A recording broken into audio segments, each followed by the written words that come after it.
La question que je me propose de traiter aujourd'hui, c'est celle-là. Fédérer une équipe. Ces dernières semaines, je suis intervenu à nombreuses reprises, que ce soit en régulation d'équipe, que ce soit en formation, avec cette question qui revenait régulièrement: comment fédérer une équipe? Je vais tenter à travers cette vidéo de donner quelques éléments de réponse. Nous sommes, individuellement comme collectivement, seuls ou au sein de groupes, d'équipes professionnelles, d'équipes sportives, d'équipes associatives, dans les différents groupes auxquels nous appartenons. Dès lors qu'il s'agit de collaborer ensemble, nous sommes en face de cette nécessité, qui est celle de fédérer une équipe. Alors c'est évidemment plus spécialement le problème de tous ceux et celles qui sont en position de responsabilité, managers, entraîneurs, présidents d'associations, etc., etc. Individuellement comme collectivement, nous avons trois moteurs principaux. J'ai déjà proposé cette grille d'analyse par ailleurs dans d'autres vidéos. La question du sens, nous avons besoin de donner du sens à ce que nous faisons. La dimension relationnelle, la dimension affective, elle est essentielle pour tout être humain, l'être humain étant un être de relation. Et puis nous nous réalisons aussi à travers le fait de faire, d'agir. Alors sur ces trois axes, quelles sont les propositions? D'abord, pour fédérer une équipe autour du sens. La première chose qu'on se dira, c'est l'existence d'un objectif commun. Oui, bien sûr, encore faut-il que cet objectif, l'ensemble de l'équipe se l'approprie, ce qui suppose de l'expliciter, comme il faudra expliciter d'ailleurs des règles, des principes de fonctionnement, des règles qui peuvent être co-construites, mais qui en tout cas doivent être explicites et qui doivent être respectées. La question des valeurs communes, d'une culture commune, un ensemble de valeurs, de principes dans lequel l'équipe peut se retrouver.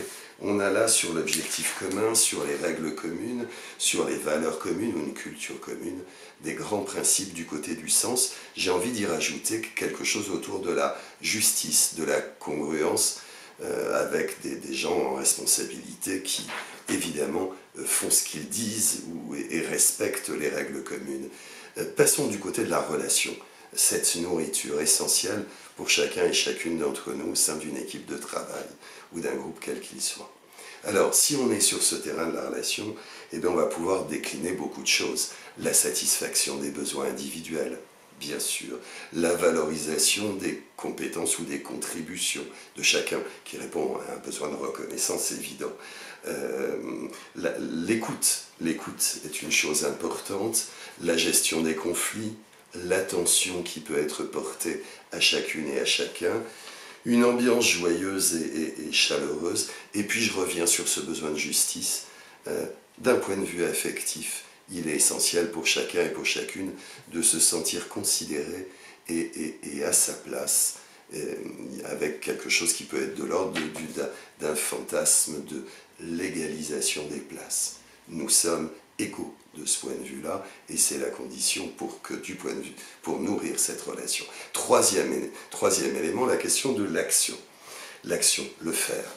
Alors évidemment, il faut dans ce domaine-là pouvoir agir ensemble autour de projets communs, autour d'actions communes, dans lesquelles la collaboration prenne tout son sens. Mais ces actions communes, il va être extrêmement important pour fédérer une équipe, qu'elle débouche sur une réussite commune. Et une réussite commune, ça suppose évidemment d'avoir des objectifs réalistes et atteignables. La question du sens, la question de la relation, la question de l'action, du faire, voilà trois grandes dimensions qui permettent de fédérer une équipe. On va les rapprocher de besoins qui sont de besoins essentiels pour l'être humain, un besoin d'identification, un besoin d'appartenance, un besoin enfin de compétence ou d'expertise. À ces conditions-là, eh bien évidemment, on peut espérer véritablement fédérer une équipe, ce qui suppose de mettre des moyens très concrets en face, mais ça fera l'objet très certainement d'une prochaine vidéo.